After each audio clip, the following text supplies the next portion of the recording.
Hello.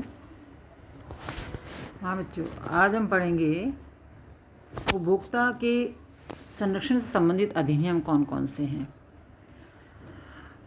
1986 में भारत सरकार ने उपभोक्ता संरक्षण के लिए कुछ नियम बनाए हैं, क्योंकि उपभोक्ता वो वर्तमान में इतने ज़्यादा कंपनीज आ गई हैं, इतनी ज़्यादा होड़ मच गई है बिजनेस में कि उपभोक्ता धोखा खा जाता है। तो उपभोक्ता को इस धोखे से बचाने के लिए, व्यापारी या विक्रेताओं से बचाने के लिए, ताकि वो उपभोक्ता छल में नहीं आ सके, उनके धोखे में नहीं आ सकें, इसके लिए भारत सरकार ने 24 दिसंबर 1986 को उपभोक्ता संरक्षण अधिनियम बनाया। और इस अधिनियम का मुख्य उद्देश्य उपभोक्ताओं को बेहतर सुरक्षा देना, संरक्षण देना है, और तथा उपभोक्ताओं की शिकायतों को शीघ्र ही सरल तरीके से दूर करना। इस अधिनियम के तहत उपभोक्ताओं की शिकायतों को शीघ्र ही सरल तरीके से कम खर्च में दूर करने का प्रावधान है, जिसका मुख्य उद्देश्य है अधिकतम व्यक्तियों को अधिकतम राहत प्रदान करना। सबसे पहले है उपभोक्ताओं को बेहतर संरक्षण प्रदान करना। दूसरा, उपभोक्ताओं की शिकायतों को शीघ्र ही सरल तरीके से कम खर्चे में दूर करने की व्यवस्था करना। उपभोक्ताओं के अधिकारों को महत्व दिया जाना। इस अधिनियम में राष्ट्रीय, राज्य, जिला स्तर पर एक 3 स्तरीय अर्ध न्यायिक तंत्र की स्थापना करना। इस अधिनियम में केंद्र और राज्यों में उपभोक्ता संरक्षण परिषद स्थापित करना। इसका उद्देश्य होता है उपभोक्ताओं के अधिकारों को बढ़ावा देना और उनकी रक्षा करना। इस अधिनियम के क्षेत्र कौन कौन से हैं, इसके बारे में हम देखते हैं। ये अधिनियम सभी वस्तुओं, सेवाओं पर लागू होता है, परंतु जो वस्तुएं, सेवाएं निःशुल्क होती हैं, फ्री में मिलती हैं, उन पर ये अधिनियम लागू नहीं होता है। मतलब ये अधिनियम उन्हीं पर लागू होता है जिनको हम पैसा दे करके प्राप्त करते हैं। ये निजी, सार्वजनिक, सरकारी सभी क्षेत्रों पर लागू होता है। यदि कोई व्यक्ति किसी भी चीज़ को स्वयं के उपभोग में लेने हेतु खरीदता है, खुद के प्रयोग के लिए खरीदता है, परंतु वो उसका व्यापार करने लगता है, तो ये नियम लागू नहीं होता। जैसे किसी व्यक्ति ने निजी उपयोग के लिए कार खरीदी और फिर उसका उपयोग भाड़े की टैक्सी के रूप में करता है, तो वहाँ ये लागू नहीं होगा। इस नियम के द्वारा, अधिनियम के द्वारा हम उपभोक्ता को या कंज्यूमर को अनेक अधिकार दिए गए हैं, जिसको हम अब आगे देखेंगे। इनको हम जान लेंगे कि क्या क्या अधिकार हैं। सरकार स्वास्थ्य, नैतिकता की दृष्टि से सभी हानिकारक जो वस्तुएं होती हैं, उनके निर्माण पर, बिक्री पर रोक लगाती है, जिनका स्वास्थ्य पर बुरा प्रभाव पड़ता है, तथा वे सामाजिक और आर्थिक जीवन के लिए भी हानिकारक होते हैं। उपभोक्ता को शोषण से बचाने के लिए सरकार उपभोग में आने वाली वस्तुओं को समान रूप से कम कीमत पर सबको उपलब्ध करवाती है।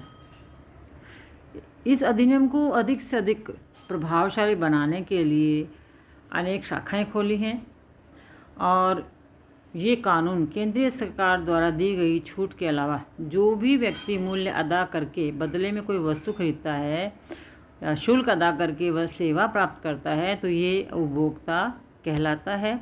और उपभोक्ता की सेवा या वस्तु में किसी भी तरह की कमी, दोष पाने पर विक्रेता उपभोक्ता को धोखा देने का प्रयास करता है, तो इस अधिनियम के तहत वो सुरक्षा, संरक्षण प्राप्त कर सकता है।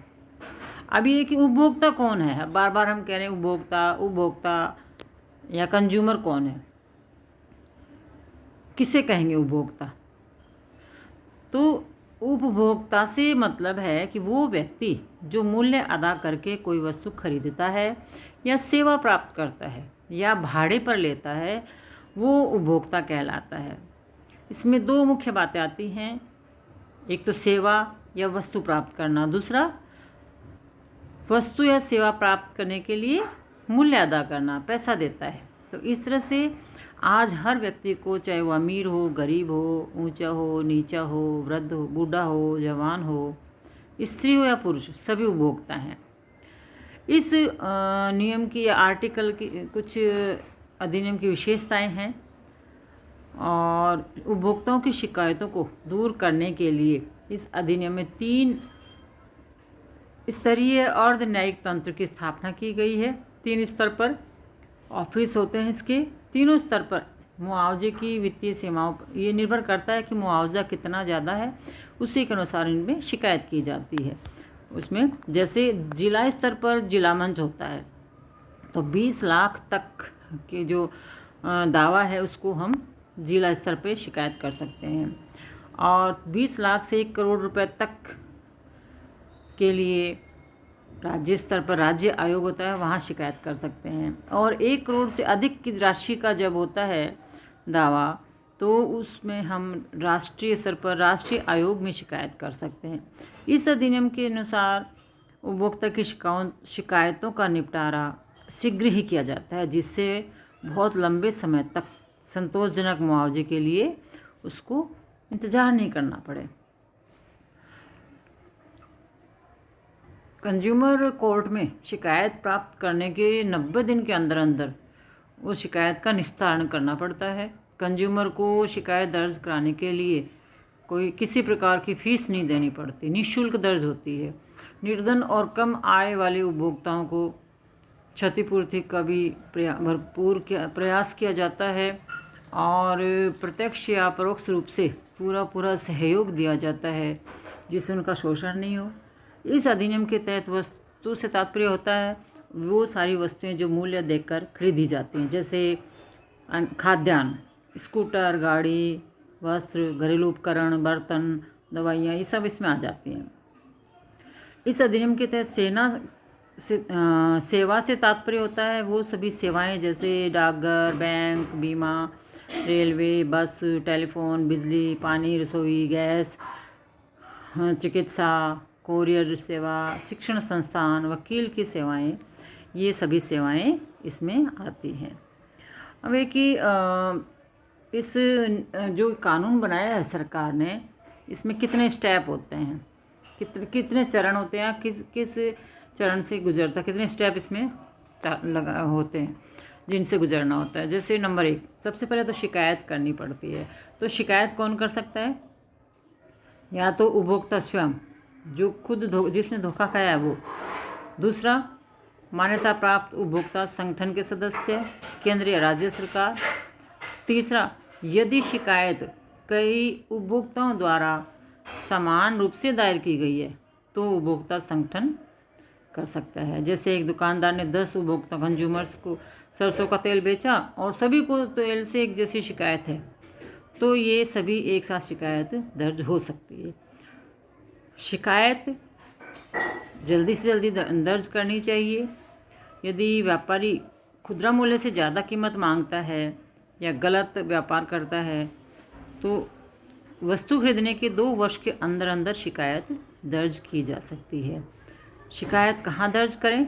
इस नियम के तहत अर्ध न्यायिक तंत्र की व्यवस्था है। उपभोक्ता निम्न प्रकार से शिकायत दर्ज कर सकता है, जैसे 20 लाख रुपए तक की राशि तो उपभोक्ता जिला संघ में, 1 करोड़ तक, 20 लाख से 1 करोड़ राज्य में, और 1 करोड़ से अधिक यदि सेवा हर्जाने की राशि है तो केंद्र में शिकायत कर सकता है। अब एक ही शिकायत की अवधि 2 वर्ष की अवधि के भीतर करनी पड़ती है। सबसे पहले शिकायत करने के लिए क्या करें? उपभोक्ता को सभी दस्तावेज जैसे bill, guarantee card, warranty card, व्यापारी का पत्र व्यवहार, जवाब, ये सब इकट्ठे कर लेने चाहिए। ये शिकायत करते समय इनकी आवश्यकता पड़ेगी, और फिर उपभोक्ता न्यायालय में इनकी शिकायत करनी चाहिए। ये एक पंजीकृत रजिस्टर्ड लेटर AD के साथ विपक्षी पार्टी को भेजते हैं, जिसमें वो अपनी शिकायत का वर्णन करते हुए निवारण हेतु लिखता है। कम से कम 20-25 दिनों का समय देना चाहिए। यदि से इतने दिनों के बाद भी वो निवारण नहीं करता है अधिकारी, तो निर्णय न्यायालय में देना चाहिए। अब शिकायत करने का तरीका क्या है कि शिकायत दर्ज कराने के लिए एक औपचारिक फॉर्म भरना पड़ता है। औपचारिक फॉर्म के अभाव में शिकायत दर्ज नहीं होगी। साफ अक्षरों में उस फॉर्म में भर करके लिखा जा सकता है। टाइप करवा करके शिकायत दी जाती है। हस्ताक्षर के स्थान पे अंगूठा लगाना चाहिए। और ये फॉर्म किस प्रकार का होता है ये हम नेक्स्ट क्लास में देखेंगे।